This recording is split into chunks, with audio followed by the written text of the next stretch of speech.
Management से बात करने की। हमारे साथ आईडीबीआई बैंक का मैनेजमेंट और बैंक की दूसरी तिमाही के नतीजों पर बात करने के लिए जुड़ गए हैं। बैंक की आखिर योजना क्या है आने वाली तिमाहियों में।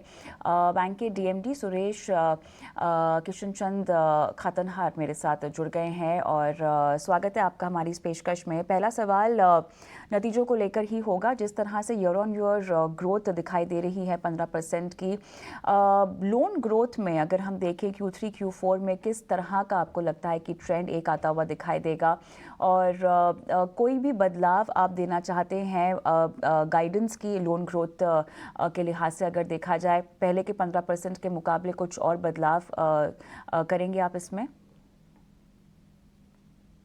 देखिए, हमारा जो लार्ज बुक है 70% जो बुक है वो रिटेल है, और रिटेल में हमने जो प्रोडक्ट रखे हैं मोस्टली मॉर्गेज बेस्ड रखे हैं।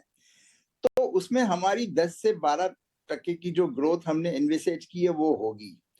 और दूसरी जो कॉर्पोरेट में है, हमने कॉर्पोरेट अब शुरू किया है आफ्टर पीसीए, और वहां पे हम सिर्फ हाईली रेटेड कस्टमर को लोन देते हैं, जिसमें हमने इन्वेस्टेज किया है कि 20 से 22% की करीबन ग्रोथ आएगी। तो पुट टुगेदर अबाउट 15% की ग्रोथ हमारे बुक में आने का अंदाज है, और उसमें हम पूर्ण कर पाएंगे। एक और सवाल जो आपसे पूछना चाहेंगे, किस तरह से लाइबिलिटीज़ का एक प्रेशर पड़ता हुआ दिखाई दे रहा है, और डिपॉजिट्स किस तरह से जो है अब रीरेट होते हुए दिखाई दे रहे हैं। बेस को लेकर, डिपॉजिट बेस को लेकर आप क्या कहेंगे? नहीं, डिपॉजिट्स में हमारी जो बैलेंस शीट है वो कासा लेड है। आज भी हमारा कासा का जो परसेंटेज है वो 50 के ऊपर है, 51 के भी ऊपर है, जो ये अभी तिमाही का जो प्रदर्शन रहा। तो हमारा वही रहेगा, हम ज्यादा से ज्यादा ध्यान लो कॉस्ट डिपॉजिट कासा में रख रहे हैं, और टर्म डिपॉजिट में भी ग्रोथ आई है। हम कॉम्पिटिटिव रेट्स दे रहे हैं।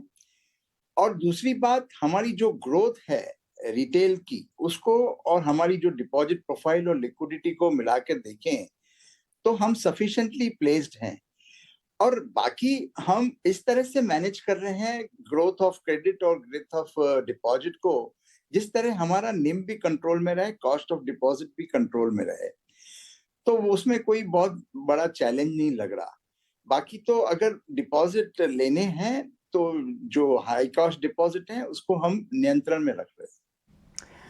हाउसिंग फाइनेंस बिजनेस के एक्सटेंशन को लेकर किसी भी तरह का दिशा निर्देश आरबीआई की तरफ से? इसमें हमें नवंबर 2023 तक कंप्लाई करना था, लेकिन हमने रिक्वेस्ट की है रिजर्व बैंक ऑफ इंडिया से, और हमें 1 साल का एक्सटेंशन उसमें मिला है। तो इसमें अभी कोई चिंता की बात नहीं। शुक्रिया, समय निकाला आपने और तिमाही नतीजों पर विस्तार से हमारे साथ बात की।